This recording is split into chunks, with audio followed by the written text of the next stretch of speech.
آج ماہ رمضان کا پہلا جمعہ آ گیا، صرف 3 بار پڑھ لو۔ یہ سورت رمضان کے پہلے جمعہ پڑھنی ہے، اس گھر کا بچہ ارب پتی بن جاتا ہے۔ یہ سورت ضرور پڑھ لو، غیبی مدد ملتی ہے۔ بسم اللہ الرحمن الرحیم۔ محترم ناظرین، ماہ رمضان کا پہلا جمعہ آ گیا۔ کتنا خوش قسمت ہے وہ بندہ جو اپنے قبولیت والے دن میں صرف 1 منٹ اس تسبیح کو پڑھ لے گا۔ محترم ناظرین، رمضان المبارک کے 3 گھنٹے بہت قیمتی ہیں، بس اگر آپ ان کی حفاظت کریں تو یہ 3 گھنٹے ماہ رمضان کے آخر تک 90 گھنٹے ہو جائیں گے۔ یہ 3 گھنٹے ہیں افطار کا گھنٹہ۔ افطاری جلدی تیار کیجئے اور دعا کے لیے وقت نکالیے، کیونکہ روزے دار کی دعا اس وقت رد نہیں ہوتی، لہٰذا خود اپنے لیے، عزیزوں اور مرحومین کے لیے دعا کریں۔ دوسرا گھنٹہ رات کا آخری گھنٹہ، بس خدا بند عالم سے خلوت کریں کہ اللہ آواز دیتا ہے۔ کیا کوئی درخواست کرنے والا ہے کہ میں قبول کروں؟ کیا کوئی استغفار کرنے والا ہے کہ میں اس کو معاف کر دوں؟ بس اس وقت تم استغفار کرو۔ تیسرا گھنٹہ صبح کی نماز کے بعد سے سورج نکلنے تک مصلی پر بیٹھے رہنا اور ذکر خدا کرنا، یہ 90 گھنٹے ہیں۔ ان اوقات کا قیمتی بنائیں، ذکر خدا کریں اور غیبت سے دوری، نماز پنجگانا اور نافلہ بجا لائیں کہ صرف 30 دن ہیں اور بہت جلدی گزر جائیں گے۔ ناظرین، اگر میرا بس چلے، میں آپ سے ہاتھ جوڑ کر گزارش کروں کہ آج مانگنے کی راتیں ہیں، خزانے لوٹنے کا دن ہے، آج رب سے اپنی ہر بات منوانے کا دن ہے، آج غیبی مدد، غیبی خزانوں سے مالا مال ہونے کا دن ہے۔ آج نہ مانگو گی تو کب مانگو گی؟ آج اپنی تمام بہنوں، بیٹیوں، ماؤں، بزرگوں کے لیے ماہ رمضان کے پہلے جمعہ کے دن کا ایک ایسا وظیفہ لے کر آیا ہوں۔ آج جو بھی پڑھے گا، جس مقصد کے لیے پڑھے گا، رب کریم ہر مقصد میں کامیابی کو یقینی بنا دیں گے۔ پھر نہ کہنا کہ بتایا نہیں۔ آج جو کوئی بے روزگار ہے، روزگار کے لیے پڑھ لے، انشاءاللہ من پسند نوکری مانگو گے، مل جائے گی۔ آج وظیفہ پڑھ کر رب کریم سے کئی ہفتوں، کئی دنوں تک انتظار نہیں کرنا پڑے گا۔ آج ماہ رمضان کا پہلا جمعہ ہے، آج آپ مانگتے چلے جاؤ گے، فرشتے رب کے حکم سے آپ کو دیتے چلے جائیں گے۔ آج من پسند شادی کے لیے پڑھ لو۔ آپ قرض جیسی دلدل سے بچنا چاہتے ہو، قرض نے جینا حرام کر رکھا ہے، قرض سے ہمیشہ کے لیے نجات کے لیے پڑھ لو۔ آج قرض جیسی دلدل سے مکمل نجات نصیب ہو جائے گی۔ آج جو کوئی پریشان ہے، بیمار ہے، لاچار ہے، لا علاج بیماری میں مبتلا ہے، آج کے دن اپنی لا علاج بیماری کے لیے پڑھ لو، نافرمان اولاد کے لیے پڑھ لو، نافرمان شوہر کے لیے پڑھ لو، گھر میں سکون اور برکت کے لیے پڑھ لو۔ بدقسمت ہے وہ بندہ جو اس دن کو پائے اور رب کریم سے اپنی حاجت کو پورا نہ کرائے۔ اس دن مانگنے والے کو فوری دے دیا جاتا ہے، اس دن مانگنے والا منہ سے نکلی ہر حاجت کو پورا کرا لیتا ہے، اس دن مانگنے والے کی نسلوں کو رنگ دیا جاتا ہے۔ اور آج آپ بہت سے وظیفے پڑھتے ہوں گے، لیکن آج کے دن جو تسبیح، جو وظیفہ میں آپ کو بتانے جا رہا ہوں، ایک بار بتائے گئے طریقے سے پڑھ لیجئے۔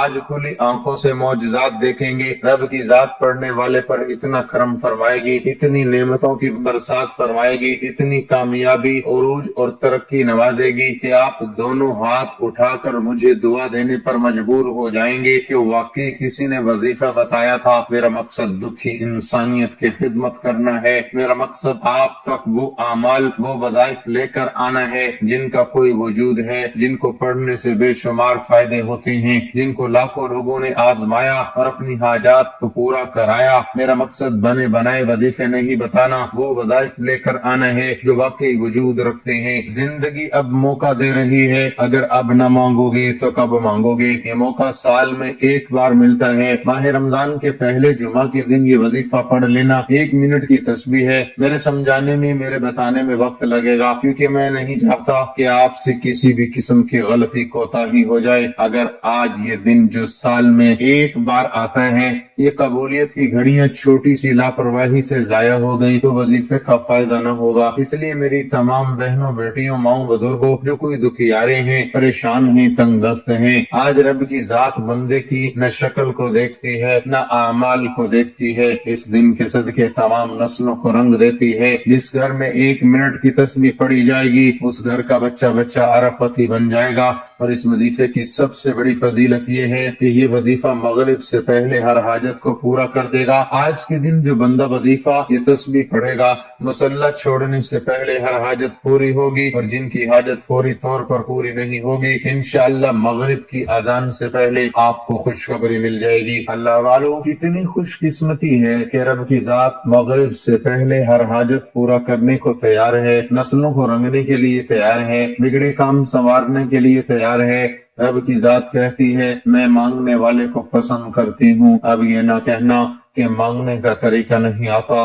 آج کے دن ایک ایسی تسبیح آپ کے حوالے کر رہا ہوں، پڑھنے کا طریقہ بھی بتاؤں گا، رب سے مانگنے کا طریقہ بھی بتاؤں گا کہ خزانوں کا مالک کیسے بننا ہے، اپنی ہر حاجت کو کیسے پورا کرانا ہے، اپنے گھر کے حالات کو کیسے بہتر بنانا ہے، بے سکونی بے برکتی سے کیسی نجات پانی ہے۔ ایک ایک نقطہ، ایک ایک بات آپ کو مکمل بتاؤں گا۔ اس وظیفے سے آپ کی تقدیر ہمیشہ ہمیشہ کے لیے بدل جائے گی۔ آج لاپرواہی مت کرنا، آج وظیفہ چھوڑنے کا کوئی بہانہ نہیں۔ جمعہ کا دن پورا موجود ہے، جس کو جب جہاں جیسے وقت مل جائے آپ یہ وظیفہ آپ یہ عمل کر سکتے ہیں۔ آپ دکان پر ہیں، دکان پر پڑھ لو، دفتر میں پڑھ لو، سفر میں پڑھ لو، صرف 1 منٹ نکال کر یہ وظیفہ پڑھنا، اس کے بعد دنیا کا کوئی کام ہے کر لو، صرف 1 منٹ اس وظیفے کو لازمی دینا ہے۔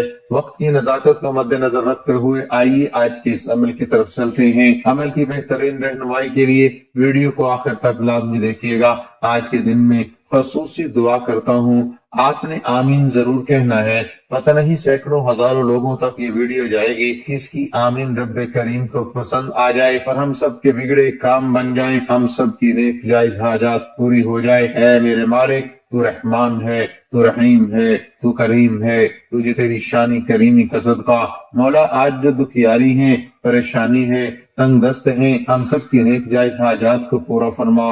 بی بی فاطمۃ الزہرا کے صدقے ہم سب کی نسلوں کو آباد فرما۔ جو کوئی بے اولاد ہے نرینہ اولاد سے نواز۔ مولا آج تیری بارگاہ رسالت میں آج ہاتھ پھیلا کر بیٹھا ہوں تو یہ قبولیت کا دن ہے، تو مانگنے والے کی جھولیاں بھر دیتا ہے۔ آج تجھے تیری عظمت کا واسطہ، تجھے تیرے رب ہونے کا واسطہ، آج جو مانگو مقدر فرما دے۔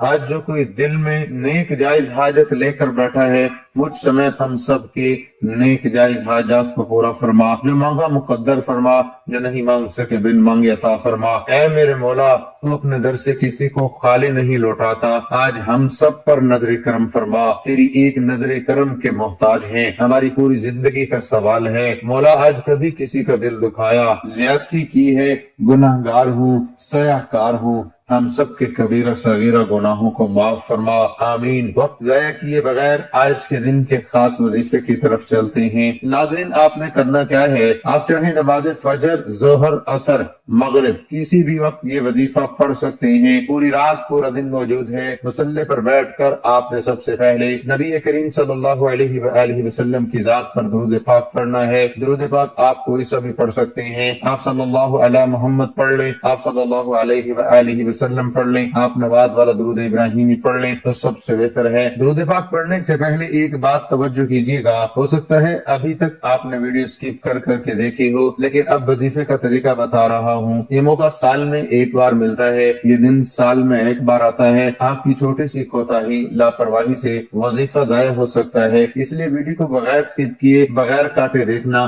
ایک ایک نقطہ، ایک ایک بات بہت اہم ہے، یہ نہ ہو آپ کی چھوٹی سی کوتاہی سے کوئی بات چھٹ جائے، کوئی اہم چیز چھٹ جائے تو وظیفے کا فائدہ نہ ہوگا۔ ایک بار ثواب کی نیت سے میرے ساتھ بھی درود پاک پڑھ لیں۔ اللہم صلی علی محمد وعلی آل محمد کما صلیت علی ابراہیم وعلی آل ابراہیم انک حمید مجید۔ اللہم بارک علی محمد وعلی آل محمد کما بارکت علی ابراہیم وعلی آل ابراہیم انک حمید مجید۔ درود پاک کے مکمل ہوتے ہی آپ نے بغیر کسی سے بات کیے فوری طور پر اپنے مقصد کی نیت کرنی ہے۔ آج آپ کو رب کریم سے جو بھی چاہیے ضد کر کے مانگے گا، اور آج 1 2 یا 3 نہیں، سینکڑوں حاجات کی فہرست بنا کر بھی بیٹھو گی تو آپ کی ہر حاجت ضرور پوری ہوگی۔ شرط یہ ہے کہ مقصد کی نیت کر کے بیٹھنا ہے، کیونکہ اعمال کا دار و مدار نیتوں پر ہے، اور آج رب کریم سے جس حاجت کو لے کر بیٹھو گے وہ مل کر رہے گی۔ اس لیے آج تھوڑا نہ مانگنا، یہ نہ ہو کہ بعد میں کہو کہ کاش یہ بھی مانگ لیا ہوتا۔ آج جو بھی مانگو گے مل جائے گا۔ مقصد کی نیت کرتے ہی فوری طور پر آپ نے ایک بار اعوذ باللہ من الشیطان الرجیم، ایک بار بسم اللہ الرحمن الرحیم پڑھ کر وظیفے کا آغاز کرنا ہے، اور اپنی آنکھوں کو بند کر لینا ہے۔ یوں محسوس کیجئے دنیا سے آپ کا تعلق ختم، یہ قبولیت کا دن ہے۔ ہر لمحہ نعمتیں، رحمتیں، برکتیں بارش کی طرح برس رہی ہیں۔ آپ نے آنکھوں کو بند کرتے ہوئے پہلے نمبر پر جو وظیفہ پڑھنا ہے وہ صرف 1 منٹ کی تسبیح ہے۔ یہ تسبیح آج آپ کی تقدیر کا فیصلہ کر دے گی۔ یہ تسبیح گھر کے حالات کو بدل دے گی۔ یہ تسبیح بے برکتی، بے سکونی کا خاتمہ کر دے گی۔ ہر کوئی چاہتا ہے کہ غیب سے مدد ہو جائے، ہر کوئی چاہتا ہے کہ اس کے پاس گاڑی، بنگلہ، گھر، ہر شے ہو، آج مل جائے گی۔ آپ نے پہلے نمبر پر جو 1 منٹ کی تسبیح پڑھنی ہے اور رب کریم کے 3 ناموں کی تسبیح ہے۔ وہ نام کیا ہے؟ آپ نام سنتے ہی ہوش میں آ جائیں گے کہ اس تسبیح کی کتنی اہمیت ہے۔ ان ناموں کو سنتے ہی آپ کو پتہ چل جائے گا کہ آج کے دن صرف 1 منٹ کی تسبیح یا غنیو یا مغنیو یا اللہ یا غنیو یا مغنیو یا اللہ یا غنیو یا مغنیو یا اللہ کی پڑھنی ہے۔ آپ کی ہر حاجت پوری ہو جائے گی۔ جو اللہ والے ہیں وہ جانتے ہیں کہ اس کی قدر و قیمت کیا ہے، اس کی فضیلت و برکت کیا ہے۔ ناظرین، یا غنی رب کریم کا وہ نام ہے جو عرش پر بیٹھے رب کو راضی کرتا ہے۔ اگر کوئی بھیکاری ہے، فقیر، تنگ دست، دکھیاری، پریشان حال، جو سمجھتا ہے کہ وہ کبھی بھی کامیاب نہیں ہو سکتا، جو سمجھتا ہے کہ اس کی دعائیں کبھی قبول نہیں ہو سکتی، جو سمجھتا ہے کہ غربت میرا مقدر ہو چکی ہے، تو وہ مایوس ہونا چھوڑ دے۔ مومن کو اپنے رب عز و جل پر مکمل بھروسہ ہونا چاہیے۔ کسی بھی لمحے اپنے رب کی رحمت سے نا امید نہیں ہونا چاہیے۔ اللہ تعالیٰ کی رحمت پر ہمیشہ امید رکھنے کی قرآن و حدیث میں تاکید کی گئی ہے۔ اس کی رحمت سے نا امید اور مایوس ہونے والے سے متعلق بہت سخت وعیدیں بھی وارد ہوئی ہیں۔ باقی کسی شخص کے مایوس ہونے سے متعلق حکم شرعی یہ ہے کہ اللہ کی رحمت سے نا امیدی اور مایوسی ناجائز و حرام اور گناہ کبیرہ ہے، البتہ کفر نہیں، کیونکہ کسی گناہ کبیرہ کا محض ارتکاب کرنے سے بندہ کافر نہیں ہو جاتا۔ ہاں، بعض صورتوں میں مایوسی کفر ہے، مثلا یہ عقیدہ ہو کہ اللہ عز و جل میرے حالات کو نہیں دیکھ رہا، یا میرے حالات سے باخبر ہے، یا میری یہ پریشانی دور کرنے پر قادر نہیں ہے، یا یہ عقیدہ ہو کہ معاذ اللہ عز و جل اللہ تعالیٰ بخیل ہے کہ میری پریشانی دور نہیں کر رہا۔ چونکہ یہ سارے عقیدے کفر ہیں، اس لیے اگر ان میں سے کسی عقیدے کے ساتھ کوئی شخص مایوس ہوگا تو بلا شبہ ایسی مایوسی ضرور کفر ہے، اور اگر اس طرح کا کوئی بھی کفری عقیدہ نہ پایا جائے تو پھر مایوسی کفر نہیں، البتہ ناجائز و حرام اور گناہ کبیرہ ضرور ہے۔ اللہ عز و جل قرآن مجید میں ارشاد فرماتا ہے، ترجمہ تم فرماؤ، اے میرے وہ بندو جنہوں نے اپنی جانوں پر زیادتی کی، اللہ کی رحمت سے نہ امید نہ ہو، بے شک اللہ سب گناہ بخش دیتا ہے، بے شک وہی بخشنے والا مہربان ہے۔ اسی طرح ایک اور جگہ ارشاد فرمایا، اپنے رب کی رحمت سے کون نہ امید ہو مگر وہی جو گمراہ ہوئے۔ اللہ تعالیٰ سے اچھا گمان رکھنے سے متعلق حدیث پاک میں ہے کہ ترجمہ اللہ عز و جل ارشاد فرماتا ہے، میں اپنے بندے کے ساتھ اس کے گمان کے مطابق معاملہ کرتا ہوں، اگر وہ خیر کا گمان کرے تو اس کے لیے خیر ہے، اگر وہ شر کا گمان رکھے تو اس کے لیے شر ہے۔ حدیث پاک میں اللہ کی رحمت سے نا امید ہونے کو گناہ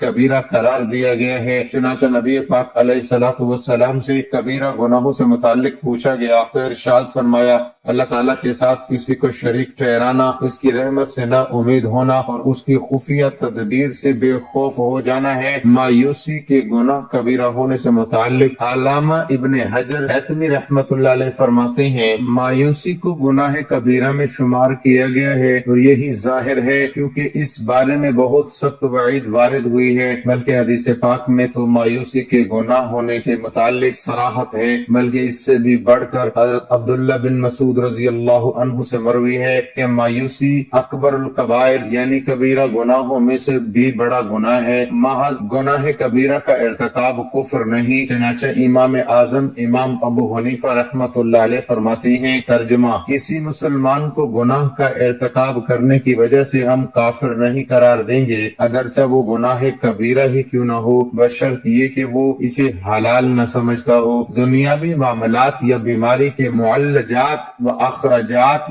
وغیرہ کے سلسلے میں آدمی ہمت ہار کر مایوس ہو جاتا ہے، اس طرح کی مایوسی کفر نہیں۔ رحمت سے مایوسی کے کفر ہونے کی صورتیں یہ ہیں کہ اللہ عز و جل کو قادر نہ سمجھے، یا اللہ تعالیٰ کو عالم نہ سمجھے، یا اللہ تعالیٰ کو بخیل سمجھے۔ اس لیے ہمیں چاہیے کہ ہر حال میں اپنے رب پر بھروسہ رکھیں، انشاءاللہ وہ آپ کے تمام مسائل حل کر دے گا۔ ناظرین، آپ نے اللہ تعالیٰ کی ذات پر بھروسہ رکھتے ہوئے یہ وظیفہ کرنا ہے۔ اب دنیا جہاں کے تمام کام چھوڑ کر صرف اور صرف ایک تسبیح پڑھ کر دیکھیں، میرا رب فقیروں کو غنی کر دے گا، مانگنے والوں کو بانٹنے والا بنا دے گا۔ آج وہ دن ہے کہ اگر کوئی رب کریم سے 1,00,000 مانگے گا، میرا رب 10,00,000 سے نوازے گا، تو پھر کیوں نہ رب کریم سے اتنا مانگا جائے کہ ہمارے خزانے بھر جائیں۔ آپ نے پڑھنا کیا ہے، توجہ کیجئے گا۔ اب یا غنیو یا مغنیو یا اللہ کو عام تسبیح کی طرح نہیں پڑھنا کہ تسبیح کا دانے پہ دانے پھینکو، یہ وقت قبولیت کا ہے۔ اگر آپ چاہتے ہیں کہ آپ ایک تسبیح جو صرف 1 منٹ میں مکمل ہو جائے گی، ایک تسبیح پڑھ کر مغرب سے پہلے کامیاب ہو جائیں، ہر مقصد میں کامیابی پانا چاہتے ہو، مغرب سے پہلے اپنے گھر کے حالات کو بدلنا چاہتے ہو، تو آپ نے یا غنیو یا مغنیو یا اللہ کو اس محبت کے ساتھ پڑھنا ہے، اس عقیدت کے ساتھ پڑھنا ہے، اس توجہ اور دھیان کے ساتھ پڑھنا ہے کہ جب جب آپ کی زبان سے یا غنیو یا مغنیو یا اللہ نکل رہا ہو، آپ روتے ہوئے، تڑپتے ہوئے، سسکتے ہوئے رب کریم سے مانگتے چلے جائیں۔ یہ میں یقین سے کہتا ہوں کہ آپ کی کوئی خواہش ادھوری نہیں رہے گی۔ ہو سکے تو تسبیح کے دانوں پر پڑھ لو، ہو سکے تو ہاتھ کی انگلیوں پر پڑھ لو۔ یہ ایک تسبیح 100 دانوں کی کرنی ہے، نہ کم پڑھنا ہے نہ زیادہ پڑھنا ہے۔ یہ تسبیح پڑھتے دوران جو جو دل میں آتا چلا جائے گا وہ مل جائے گا۔ اس لیے یہ ایک تسبیح پڑھتے دوران جتنا زیادہ ہو سکتا ہے رب کریم سے مانگتے چلے جانا۔ ایک دن میں کروڑوں پتی بنا دینے والا عمل آپ کے حوالے کر دیا۔ دیکھتے ہیں کون خوش قسمت ہے جو آج کے دن کی یہ خاص تسبیح پڑھے گا۔ جیسے ہی یہ تسبیح مکمل ہو جائے تو فوری طور پر آپ نے دوسرے نمبر پر جو وظیفہ پڑھنا ہے وہ ایک ایسا عمل ہے جسے خاص دولت کا وظیفہ کہا جاتا ہے۔ جس موجودہ نظام میں ہم رہ سکتے ہیں، پیسہ بہت ضروری ہے۔ پیسے کے بغیر نہ سکون ہے، نہ اخراجات پورے ہوتے ہیں، نہ خواہشات پوری ہوتی ہیں۔ اور آج اپنی تمام بہنوں بھائیوں کے لیے ایک ایسا وظیفہ لے کر آیا ہوں جو واقعی آپ کی تقدیر کے بند تالے کھولے گا۔ آپ کے کاروبار میں رکاوٹ ہے، آپ کے کاروبار میں بندش ہے، بیٹی کے رشتوں میں بندش ہے، چلتا کاروبار بند ہو رہا ہے، آپ کے گھر کے حالات اتنے خراب ہیں کہ ہر کام ہوتے ہوتے رہ جاتا ہے، آپ کو لگتا ہے یہ کام بنا ہوا ہے لیکن آپ کے ہاتھوں سے نکل جاتا ہے۔ اگر آپ کے ساتھ ایسے حالات ہیں تو آپ نے ماہ رمضان کے پہلے جمعہ کے دن ایک تسبیح یا غنیو یا مغنیو یا اللہ پڑھتے ہی دوسرے نمبر پر سورۃ کوثر کا وظیفہ پڑھنا ہے۔ سورۃ کوثر پڑھنی ہے تو ایک بار ثواب کی نیت سے میرے ساتھ بھی پڑھیے گا، انا اعطیناک الکوثر فصل لربک وانحر ان شانئک هو الابتر۔ آپ نے سورۃ کوثر پڑھنی ہے، کتنی بار پڑھنی ہے، کیسے پڑھنی ہے، ایک ایک چیز بتاؤں گا۔ سورۃ کوثر کو سنتے ہی آپ کو اندازہ ہو گیا ہے کہ اس عمل کی قدر و قیمت کیا ہے، آپ کو پتہ چل گیا ہے کہ یہ عمل، یہ وظیفہ، آج کی یہ خاص تسبیح مغرب سے پہلے آپ کی ہر حاجت کو واقعی میں پورا کر دے گی۔ اللہ والو، یہ وظیفہ ہر کسی کے نصیب میں نہیں آئے گا۔ جس کی تقدیر بدلنی ہے، جس کو رب نے جھولیاں بھر بھر کر نوازنا ہے، وہی آج یہ وظیفہ پڑھے گا۔ آپ نے سورۃ کوثر کو صرف اور صرف 25 بار پڑھنا ہے۔ ایک ایک چیز، ایک ایک نقطہ کیوں سمجھا رہا ہوں؟ کیونکہ وظائف ہر کوئی بتاتا ہے، پڑھنے کا کوئی نہیں بتاتا۔ اگر آپ کے پڑھنے میں چھوٹی سی بھی غلطی ہو گئی تو یہ دن ضائع ہو جائے گا، ابھی بھی چھوٹی سی کوتاہی ہو گئی تو پورا سال پچھتانا پڑے گا۔ یہ دن پتہ نہیں اگلے سال نصیب ہو نہ ہو، پھر کیوں نہ آج یہ وظیفہ اطمینان توجہ کے ساتھ پڑھ لیا جائے۔ ناظرین، آخری وظیفہ جو پڑھنا ہے وہ وظیفہ الحمدللہ رب العالمین کا وظیفہ ہے۔ توجہ کیجئے گا، الحمدللہ، رب کا شکر ہے میرا رب شکر کرنے والے کو پسند کرتا ہے، شکر کرنے والے کا رزق 70 گنا بڑھ جاتا ہے۔ آج سے جو مانگو گی سورۃ کوثر سے بندشیں رکاوٹیں ٹوٹ جائیں گی۔ الحمدللہ رب العالمین سے مانگی گئی ہر حاجت 70 گنا زیادہ نوازی جائے گی۔ اگر 1 لاکھ مانگو گی تو 70 لاکھ ملے گا۔ یہ وظیفہ بھی آپ نے 25 مرتبہ پڑھنا ہے۔ انشاءاللہ میرے رب نے چاہا تو صرف اور صرف 25 بار الحمدللہ رب العالمین کو بتائے گئے طریقے سے پڑھنے والے پر فرشتے آسمان سے زمین پر رزق اور دولت کے خزانے لے کر آئیں گے۔ میرا رب چھپڑ پھاڑ کر نوازے گا، اور اتنا نوازے گا کہ آپ کی تجوریاں چھوٹی پڑ جائیں گی۔ اس کے بعد آپ نے وہی درود پاک پڑھنا ہے جو وظیفہ شروع کرنے سے پہلے پڑھا تھا، اور پھر اللہ تعالیٰ سے اپنی حاجتوں کے لیے دعا مانگ لیں۔ انشاءاللہ آپ ساری زندگی مجھے دعائیں دیں گے۔ بہترین انسان وہ ہے جسے گناہ کے بعد یہ احساس ہو جائے کہ اس سے غلطی ہو گئی ہے۔ اگر اس نے توبہ نہ کی تو یہ غلطی ان کے خالق و مالک کو اس سے ناراض کر دے گی۔ اس سے اپنے معبود و مالک کی ناراضگی کسی صورت بھی برداشت نہیں ہوتی، اس لیے وہ فوری طور پر اللہ کریم کے دربار میں حاضر ہو کر گڑ گڑاتا ہے اور آئندہ ایسے گناہ نہ کرنے کا پکا عزم کرتے ہوئے توبہ کرتا ہے کہ اے مالک الملک اس مرتبہ معاف کر دے، آئندہ میں ایسا کبھی نہ کروں گا۔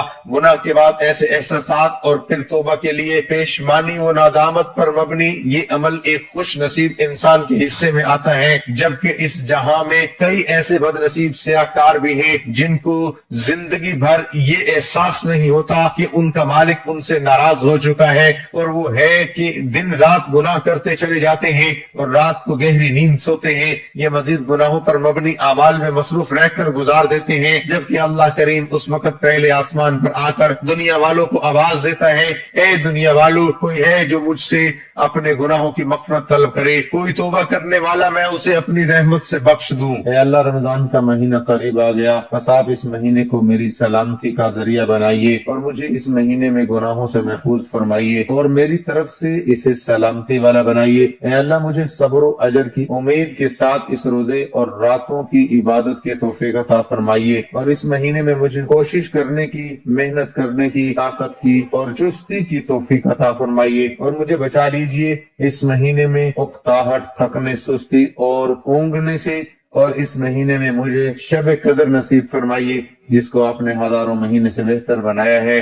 ناظرین، اللہ کے 99 ناموں میں سے کوئی ایک نام کمنٹ سیکشن میں ضرور لکھیے گا۔ اللہ ہم سب کا حامی و ناصر ہو، آمین۔ ناظرین، اللہ کے 99 ناموں میں سے کوئی ایک نام کمنٹ سیکشن میں ضرور لکھیے گا۔ اللہ ہم سب کا حامی و ناصر ہو، آمین، آمین۔